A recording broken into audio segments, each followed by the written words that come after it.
everyone, it's Julia.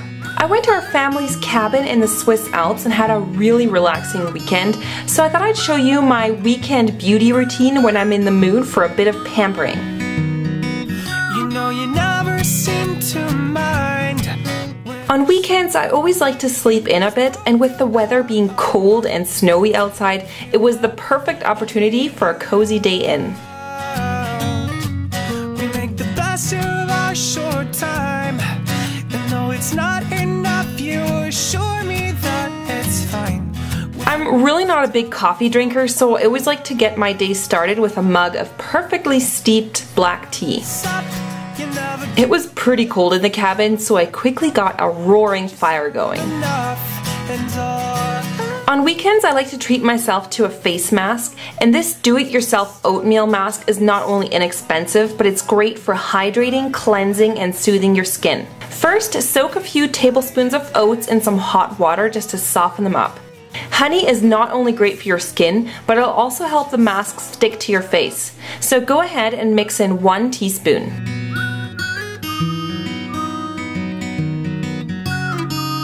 Yogurt refreshes, soothes, and hydrates your skin, so add another teaspoon and mix it well. You know you never seem to mind. Okay, so after I woke up with my mug of tea, I put my hair back and I applied the mask on clean skin. Now if this is too chunky for you and you want your mask to have a really smooth and professional spa-like texture, you can put it through the blender for a few seconds. But it works fine just like this too. So apply it all over your face and make sure to avoid your eye area. So I usually let this mask sit for a while on my face until it's pretty dry, just so that the ingredients can really work on my skin. And okay, I know that this is looking pretty bizarre, but trust me, this mask will make your skin feel really good, so just go with it. So while the mask is on your face, you can chill out for a bit, but I actually decided to go on Twitter and ask for your suggestions on your favorite do-it-yourself masks. So thanks to everyone who sent in some really great suggestions. Oh yeah, and I also posted some pictures of my weekend on Instagram and on Facebook, so make sure to go follow me there, because I am kind of addicted to those. Okay, so now I've rinsed off the face mask with some lukewarm water and a washcloth, so it's time to get to my actual skin routine. So right now I'm really loving the Clarins Double Serum. It feels so refreshing on my skin, and the gel texture means it's actually not too heavy. So I like to massage that into my face and also down my neck. And Blistex makes my lips feel so hydrated and soft. For my eyes, I really love the Kiehl's Avocado Eye Treatment Cream. It's a thick texture, but really soft and nourishing. Actually, I tend to get really dry eyelids in the wintertime, so this cream is perfect for me. My skin needs a lot of moisture in the winter, so I'm loving the Embryolisse face cream right now. Okay, it's time to get rid of that unsightly chipping nail polish. I mean, ew! First, I removed the old polish using an acetone-free polish remover. I love to pamper my hands with extra moisture on weekends, so I slathered on this really amazing honey hand cream by L'Occitane and massaged my cuticles with the Burt's Bees Lemon Butter Cream. I love these two products. Now another way to really hydrate your skin overall in the winter is to just drink plenty of water, so don't forget about that, because often in winter we tend not to be quite as thirsty as in the summer. I slathered on the cuticle cream and it makes your hands look so much nicer. Make sure to let all the creams absorb for a while before moving on to the nail polish. I first applied a base coat and then went for this cool minty blue-green, which I think is just so perfect for the winter. Also, it kind of matches my snowboarding jacket, and you're gonna see that later in the video, so stay tuned. Now I went ahead and applied 2 coats of the polish all over my nails. And then I added a silver glitter to the tips only using the L'Oreal Polish in Sparklicious. Doesn't this kind of remind you of like sparkling snowflakes or something?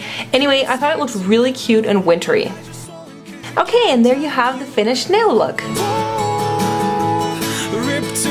Now on weekends, often I'll give my skin a break and not really wear any makeup at all, but if I'm meeting friends or going out, I want to wear at least something.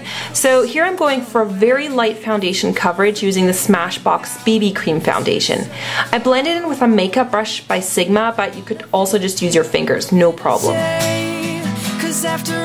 I always use some kind of eyeshadow base or a primer, so here I'm using the Too Faced Shadow Insurance on my lids.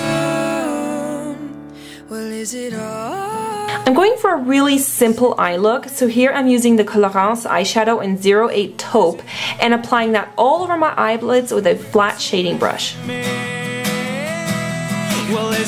I also applied a bit of the same shadow on my lower lash line with the MAC 219 brush. Next I took this creamy beige baked eyeshadow by Laura Geller from the Stormwatch duo and blended out the first shadow by applying a highlight just underneath my brows and on my inner eye. For a bit of depth in the crease area, I used a fluffy brush and I applied the shadow Diva by the brand The Makeup Store. I can't be anything you want me to be. Now I admit when I'm in a rush or I'm just feeling like a bit lazy, sometimes I actually just skip the eyeliner altogether and just go for mascara. But actually today I felt like applying MAC's Black Track Fluid Line and created a really kind of defined winged cat eye shape. I concealed the under eye area with the Collection 2000 concealer, which is actually a really awesome drugstore concealer that's available in the UK. Then I set the concealer with a bit of Smashbox's Halo Perfecting Powder just to make sure that it doesn't move around, especially if it's snowing outside. Now I sort of rediscovered my love for the Max Factor False Lash Effect mascara because it is such a great drugstore mascara. It just makes my lashes look really defined and just perfect. Now in winter, I especially love to give my skin that glowing finish, so to achieve that I'm going to apply some of the L'Oreal Lumi. It's a liquid highlighter that gives your skin a dewy, almost angelic look. I applied it to the tops of my cheekbones, just dabbing it in with my fingers. I love this Bobbi Brown cream blush in pink raspberry for winter. Now since I used all cream products so far, I went for a cream blush so as not to mix the different finishes because actually sometimes that can cause your makeup to look a bit streaky. So just dab a bit of it on your cheeks to give yourself a nice healthy flush. I love ultra glossy lips when it's cold out. First I applied a bit of this L'Oreal lipstick called Pink Cashmere, which gave a nice pink color. I dabbed with a Kleenex and I applied this lip gloss by Kiehl, which is a bright raspberry shade with micro glitter inside. I just absolutely love this juicy effect that it gives to the lips. On weekends, I like to give my hair a break from damaging heat tools, so today I just decided to go for a really low-key side braid. Braids are so in trend right now and they take no time to do at all. Awesome! I pulled my side bangs out to frame my face and that's it for the hair. I told you this was super simple. Okay, so that's the finished beauty look. Now it is cold out, so I put on a fuzzy Angora wool sweater and I absolutely can't live in winter without a warm scarf. So I went for this blue one from Benetton, which I've honestly owned for like 10 years, I'm serious. A warm hat is also essential, so today I'm going to wear this really cute kitty cat hat which I bought online at ASOS. It's cute but it's also functional, which is why I love it. Besides a hot drink, I can't survive winters here without my handmade authentic Canadian mucklucks by Tecumseh. These native Canadian suede boots are lined with real sheepskin fur and keep my toes toasty warm, and they're actually quite high so I can jump around in the snow and get crazy without getting my socks wet. Okay, but let's get real. Snow makes anyone want to get silly. So I first need to stay warm and dry with my Roxy snowboarding jacket. And now... whee! So I hope you enjoy winter as much as I do. Thank you so much for watching and rating this video with a thumbs up. Also, be sure to head on over to my vlog channel where I've got a behind the scenes video up from the making of this video, which is really fun, and you'll also learn my delicious spiced mulled wine recipe, which I think is just perfect for cold winter days. So go and check it out now by clicking on the video. Bye!